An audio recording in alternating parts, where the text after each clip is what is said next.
तो हिंदी मुझे पढ़नी नहीं आती, अलबत्ता ये हाँ नहीं रेफरेंसेस जरूर ले आइए, क्योंकि बहुत सारे ट्रांसलेशन में बहुत गड़बड़ घोटाला हो जाता है बहुत। मैं कहता हूँ गोल नहीं सारा सीधा हो जाएगा, परेशान नहीं होना, जो हम कहेंगे वो आपको दिखाएं।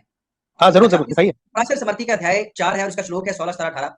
इसमें ये लिखा हुआ है कि शौहर कैसा भी हो, आपको उसकी मुखालफत नहीं करनी। एक खातून के लिए, एक औरत के लिए ये हुक्म है कि आपका शौहर आपको मारे, डांट दे, जो भी करे, आपको उसकी मुखालफत नहीं करनी। मैं प्राचीन समर्थी से ही पहले आपको रेफरेंस दूंगा।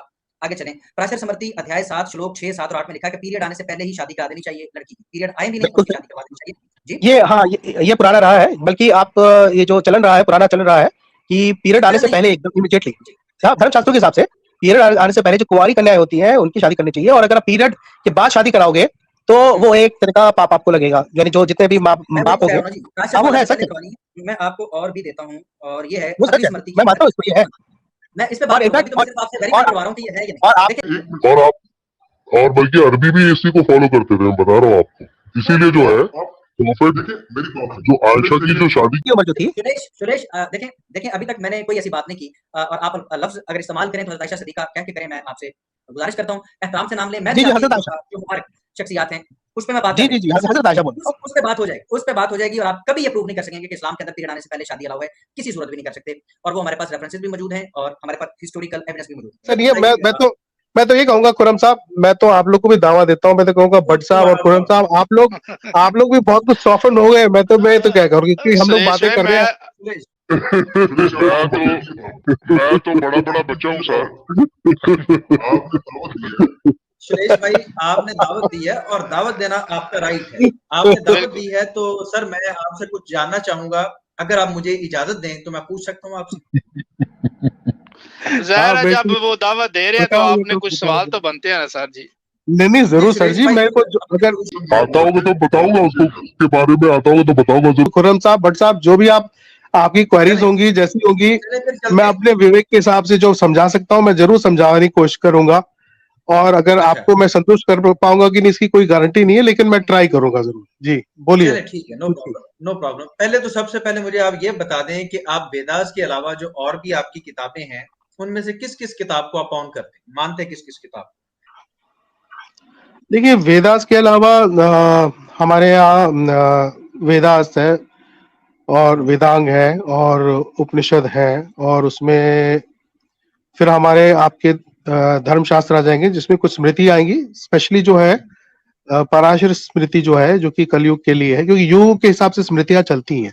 जैसे मनुस्मृति है वो त्रेता युग के लिए थी, वो कलयुग के लिए नहीं है।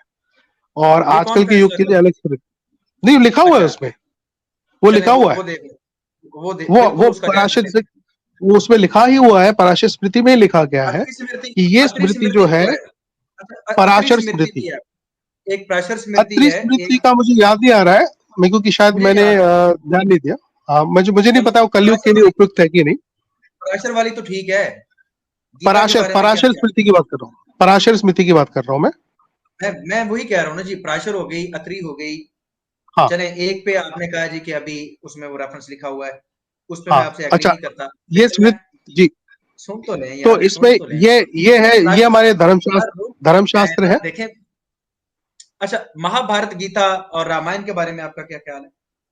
ये हमारे यहाँ इतिहास है, जो कि हमारे जो कि वेद के हिसाब से जो लोग जिस तरह से आचरण करते थे, और उसके बाद फिर जो पूरी स्टोरीज हुई है उसके बारे में, यानी इट इज अ प्रैक्टिकल, आप कह सकते हैं कि प्रैक्टिकल इम्प्लीकेशन है, कि प्रैक्टिकल एप्लीकेशन ऑफ जो हमारे धर्मशास्त्र है और अच्छा, वैदिक प्रिंसिपल्स है, उसके प्रैक्टिकल ऊपर कहानियां हैं। प्रैक्टिकल जी, जी। जो प्रैक्टिकल किया गया, वो जी महाभारत के अंदर आ गया, वो रामायण के अंदर आ बिल्कुल गया। सही है, मैं बिल्कुल प्राचीन बिल्कुल, उसमें स्मृति से ना एक रेफरेंस ह्यूमन सिचुएशन को कैसे धर्मशास्त्रों को लगा करके उसको सॉल्व किया गया है, वो है। जी, जी, जी। मैं सर 1 और मिनट क्या, में प्राचीन स्मृति का एक रेफरेंस एक दफ़ा देख लूँ, अगर मुझे मिल गया ना जल्दी, तो मैं प्राचीन जरूर स्मृति जरूर, के उस रेफरेंस पे आपसे बात जो करना मुझे याद चाहूँगा। होगा मैं आपको समझा सकूंगा, तो मैं कोशिश करूंगा, नहीं बाकी तो फिर मैं बाकी बोल दूंगा। इंशाल्लाह अभी मेरे पास आपके लिए काफ़ी क्वेश्चन है। अब आपने थोड़ी सी देर हमें देनी है, आपने हमें दावत दी है, हम आपसे कुछ सीखना चाहेंगे। जरूर जरूर, जो बिल्कुल। जी, आपका प्राचीन स्मृति आपने पक्की बात है पढ़ी हुई है? मैंने पढ़ी है काफी, हाँ हो गया 1 साल भर पहले ही मैंने कुछ पूरी पढ़ी थी, मैंने ध्यान से पढ़ी थी। मेरे अब पास पता नहीं प्राचीन शायद। स्मृति के हाँ, ये भी प्राच अत्रि स्मृति। ठीक है, अत्रि स्मृति और प्राशर स्मृति। ठीक है जी। आपकी प्राशर स्मृति जिसको आप आज भी ऑन करते हैं, उसका अध्याय 4 है और इसका श्लोक है 32 और 33। उसके अंदर आज भी लिखा हुआ है कि जो औरत है, अगर उसका शौहर मर जाता है तो उसको सती करना चाहिए, जलाना चाहिए। तो आप इसको एग्री करते हैं? क्या मुझे जरा पढ़ के ध्यान से बताएंगे? मैं पढ़ के आपको मुझे स्क्रीन पे भी ला के दे सकता हूँ, वो ला देता हूँ, मुझे हाँ थोड़ा सा टाइम दे दें। जी, बिल्कुल। मैं ला देता हूँ। सती प्रथा की बात है और आखिर में मुर्दा नहीं शौहर नहीं, के साथ आप जिंदा जाता शब्द है। पहले मुझे बताइए, शब्द इसमें सती आती है क्या? मैं आपको स्क्रीन पे ला देता हूँ। हिंदी मुझे पढ़नी नहीं आती, अलबत्ता ये हाँ नहीं, रेफरेंसेस जरूर ले आइए, क्योंकि बहुत सारे ऐसे ट्रांसलेशन में बहुत गड़बड़ घोटाला हो जाता है बहुत। मैं कहता हूँ गोल नहीं, सारा सीधा हो जाएगा, परेशान नहीं होना। जो हम कहेंगे वो आपको दिखाएं। हाँ जरूर अच्छा, जरूर इस दिखाइए। प्राशर स्मृति का अध्याय 4 है और इसका श्लोक है 16, 17, 18। इसमें ये लिखा हुआ है कि शौहर कैसा भी हो, आपको उसकी मुखालफत नहीं करनी। एक खातून के लिए, एक औरत के लिए ये हुक्म है कि आपका शौहर आपको मारे, डंड दे, जो भी करे, आपको उसकी मुखालफत नहीं करनी। मैं प्राशर स्मृति से ही पहले आपको रेफरेंस दूंगा, आगे चलें। प्राशर स्मृति अध्याय 7 श्लोक 6, 7 और 8 में लिखा है कि पीरियड आने से पहले ही शादी करा देनी चाहिए लड़की की। पीरियड आए भी नहीं और बिल्कुल उसकी सही। शादी करवा देनी चाहिए। जी, ये पुराना रहा है, बल्कि आप ये जो चलन रहा है, पुराना चलन रहा है कि पीरियड आने चलन से नहीं है। पहले एकदम इमीडिएटली, जी, धर्म शास्त्रों के हिसाब से पीरियड आने से पहले जो कुंवारी कन्याएं होती हैं उनकी शादी करनी चाहिए। और अगर आप पीरियड के बाद शादी कराओगे तो वो एक तरह का पाप आपको लगेगा, यानी जो जितने भी मैं वही बाप तो कह रहा होंगे। हूँ ना जी, प्रायश्चित हाँ वो वाला है, से सच पहले है करवानी है। मैं आपको और भी देता हूँ, और ये है, वो। सच है, मैं मानता हूँ इसको, ये है। मैं इस पे और बात करूंगा। इनफैक्ट अभी तो मैं सिर्फ आपसे वेरीफाई और करवा रहा हूँ कि ये है या नहीं। और आप देखिए, एक मिनट। और आप और बल्कि अरबी भी इसी को फॉलो करते थे, मैं बता रहा हूँ आपको। इसीलिए जो है आप प्रॉफिट, देखें, मेरी बात जो सुनिए सुरेश, आयशा की देखें जो शादी की उम्र जो थी। सुरेश, देखें देखें, अभी तक मैंने कोई ऐसी बात नहीं की। और आप लफ्ज अगर इस्तेमाल करें तो हज़रत आयशा सिद्दीक़ा कह के करें। मैं आपसे गुजारिश करता हूँ, एहतराम से नाम लें। मैं भी जी जी, आपकी हजरत जो आयशा। जो मुबारक शख्सियात हैं, उस पे मैं बात कर जी जी लेता जी, हूँ। हजरत आयशा बोल रहा हूँ। उस पे बात हो जाएगी, उस पे बात हो जाएगी। और आप कभी ये प्रूव नहीं कर सकेंगे कि इस्लाम के अंदर पीरियड आने से पहले शादी अलाउ है, किसी सूरत भी नहीं कर सकते। और वो हमारे पास रेफरेंसेस भी मौजूद हैं और हमारे पास हिस्टोरिकल एविडेंस भी मौजूद है। मैं एक दो रेफरेंस हाँ और देना हाँ चाहूंगा। अत्रि हाँ। स्मृति में लिखा हुआ है आपका, इसका है, इसका पहला ही अध्याय है और इसका श्लोक है 273। अगर कोई नीची जात से या हायजा औरत से छू जाए तो उसको गाय मूत्र पीना होगा, तो वो पाक होगा।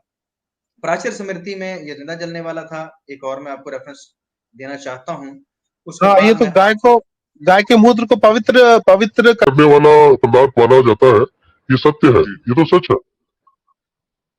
और बल्कि इस्लाम में भी यही है कि की जो जो ऊंट इस्लाम की का आप है बात ना करें। मूत्र। आप अभी अभी अपनी मैं बात अभी कर रहे हैं ना। इस मैं गाय के पीछे आप लोगों को भी हत्या कर सकते हैं। अगर बिलफर्ज कोई आप नहीं है मानता, गौ माता का वो उस तरीके से एहतराम नहीं करता जिस तरह आप नहीं करते।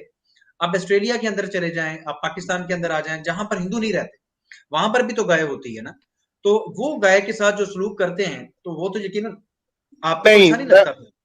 मैं आपको बताता ये हूँ, इंडियन गाय गाय भी का अलग। एहतराम करना है, जस्ट हाँ, इंडियन ये गाय का इंडियन गाय एहतराम की बात करना कर रहा हूँ। सुनिए सुनिए, समझ लीजिए ना, ये इंडियन गाय की बात हो रही है, क्योंकि इंडियन गाय जो होती है वो हमारे इस आर्यव्रत में पैदा हुई गाय है और उसकी स्पेशल ब्रीड होती है। आपने देखी होगी सफेद रंग की जो है दुबली पतली सी गाय होती है, वो इंडियन गाय है। ये होती है। इंडियन गाय है जो माता है, जी इंडियन जी, गाय उसका माता है।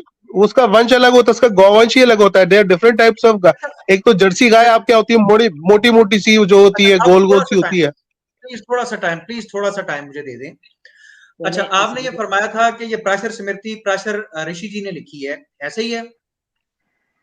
जी जी और आप ये भी ऑन करते हैं कि प्राशर ऋषि जो हैं वो इंसानों की हिदायत और रहनुमाई का काम करते हैं, ऐसा ही है? हाँ जी आप जानते हैं कि प्राशर ऋषि, और आपने ये भी बयान फरमाया कि महाभारत या रामायण हो गई जो किताबें, ये वो किताबें हैं जिनमें धर्म को प्रैक्टिस करके दिखाया गया, ऐसे ही है? जी जी। जी, जिन धर्म को प्राशर ऋषि की नहीं आपने ये सुनिए, बात, नहीं मैं फिर से थोड़ा क्लियर कर दूं, आप क्वालिफाई कर दो, क्योंकि हर चीज जो महाभारत में हुई वो धर्म की नहीं हुई, क्योंकि उसमें अधार्मिक कार्य भी हुआ है। जैसे कौरव जो थे, वो सुन लीजिए, समझ लीजिए आप, कौरव जो थे वो अधर्म की तरफ थे और जो पांडव जो थे वो धर्म की तरफ थे, इसीलिए ये धर्म और अधर्म के बीच की जो लड़ाई थी उसके प्राचीन बारे ऋषि में की था, बात और इसीलिए उसका प्रैक्टिकल किस तरह मैं से धर्म और अधर्म की प्राचीन लड़ाई होती है, तो सर मैं धर्म की प्राचीन कैसे। सर देखें बात लंबी हो जाएगी। मैं प्राचीन ऋषि की बात कर रहा हूँ। प्राचीन ऋषि जो करेंगे वो तो धर्म को प्रैक्टिस करेंगे ना। जी हाँ, तो इतनी लंबी बात नहीं करनी चाहिए थी। मैं वही कह रहा हूँ कि ये हो गए आपके धर्म को प्रैक्टिस करने वाले। आप जानते हैं कि प्राचीन ऋषि ऋषि जी जो हैं, जब मस्तूदरी जी को वो देखते हैं कि कश्ती में बैठी हुई है, तो मस्तूदरी जी से वो कहते हैं, प्राचीन ऋषि जी आप मुझे बताएं कि सनातन की प्रैक्टिस ऐसे होती है, क्या यही घर है, क्या यही बहू बेटियों की बहनों की यही इज्जत है? कि प्राचीन ऋषि कश्ती के अंदर उसे कहते हैं कि मेरे साथ सेक्स करो, और वो मस्तूदरी कहती है कि नहीं मैं नहीं करना चाहती, मुझे बच्चा हो जाएगा, ये प्रॉब्लम है, लोग देख रहे हैं, फला हो रहा है। प्राचीन ऋषि उसको मजबूर करते हैं और कहते हैं कि अगर तुम मेरे साथ सेक्स नहीं करोगी तो तुम्हें मैं शराब दूंगा। वो शराब के डर से उसके साथ जिना करते हैं। जिना बेजबर इसको कहा जाता है कि उसकी दिल शामिल नहीं थी। तो आपके मुताबिक उन्होंने फिर सनातन को ऐसे प्रैक्टिस किया? मुझे प्राचीन ऋषि बताएंगे ऐसे ये कहाँ का, ये पहली बात है, एक तो आप दलील आपकी अध बता पर्व दीजिए कहाँ की है ये। अध पर्व के अंदर, अध पर्व आदि के पर्व अंदर के अंदर, आदि हाँ पर्व जी के अंदर पराशर। अच्छा तो आप मुझे ओके, मैं तो अगर वो आपको ओरिजिनल टेक्स्ट दिखा दूं और ओरिजिनल टेक्स्ट में यही सारी किस्सा और कहानी हो, जो कि आप भी जानते हैं लोग भी जानते हैं, किस किस में से चाहिए आपको? जौन सी किताब चाहिए मैं उसमें से आपको दिखाऊंगा। इसलिए अब क्योंकि आपने मुझे चैलेंज किया है कि शायद मैंने ऐसे ही बात की है, मैं ये बात दिखाऊंगा। अब आप देखने के बाद करेंगे क्या? बताएं कि रेफरेंस में से यही बात निकली जो मैं कह रहा हूं, तो फिर आप क्या करेंगे? या मुझे बता दें पहले चैलेंज पहले कर आप, दें कि मैंने गलत कहा है। नहीं नहीं, पहले आप निकालिए तो सही रेफरेंस, के बाद फिर हम देखेंगे क्या है। नहीं ये तो फिर कोई वो बात ना, इसका मतलब होगी है या कि नहीं प्राचीन होगी वो तो जानते बाद हो। की बात है। चलें पहले फिर रेफरेंस तो निकाले आप ना। ऐसा करें ना मेरे साथ, एक मिनट रुक जाएं, आप बैक स्टेज पे चलें, आपको मैं फिर विद रेफरेंस ही दिखा के ही बात होगी, फिर फजूल है आपके साथ बात करना। यानी कि जी रेफरेंस वो तो इतनी निकालना मेहनत पड़ेगा। कर रहे हैं तो फिर आप क्या कहेंगे? मेरा मतलब हाँ ये बाद अली में भाई कह दें का कि हाँ ऐसा ही है। जवाब, नहीं हाँ बस क्योंकि ठीक है, तो इस तरह तो सौरभ नहीं साहब फिर क्या होता है चलेगा। ना, देखिए बहुत सारे लोग जो है ना उसके translation, miss translation, over translation, मैं शब्दों का कहता इधर हूँ उधर आपकी करके सारी बहुत सारी ट्रांसलेशन चीजें, मैं सीधी कहानियां कर इधर उधर दूंगा, हो जाती है। आप परेशान ना हो, आप सिर्फ ये और बताएं कि आप करेंगे क्या। अरे करेंगे क्या, नहीं पहली बात है कि जो पराशर स्मृति के पराशर थे वही पराशर हमारे जो इस ये वाले जो महाभारत के पराशर है। पहले ये बात के बारे में सोचना पड़ेगा। पहले सबसे पहले आइडेंटिटी आपको स्टैब्लिश करनी पड़ेगी ना, कि क्या आपके जो पराशर स्मृति के जो ऋषि हैं वही वही क्योंकि देखिए वही बुद्ध है जो है, व्यास जी जैसे के बुद्ध वालिद है, मोहतरम। व्यास जी गौतम के वालिद गौतम मोहतरम, व्यास जी के सुनिए वालिद मोहतरम कौन है? पराशर ऋषि जो व्यास जी के वालिद मोहतरम है, मैं उनकी बात कर रहा हूं। व्यास जी को जानते हैं ठीक हम? है। हाँ हाँ। के जाएं कि ये हरकत जो की है पराशर ऋषि ने, ये सनातन की प्रैक्टिस है ना, ये आपने खुद कहा अरे है कि कौन सी ऋषि प्रैक्टिस करते हैं, और वो हमने दर्ज की हुई है महाभारत के अंदर।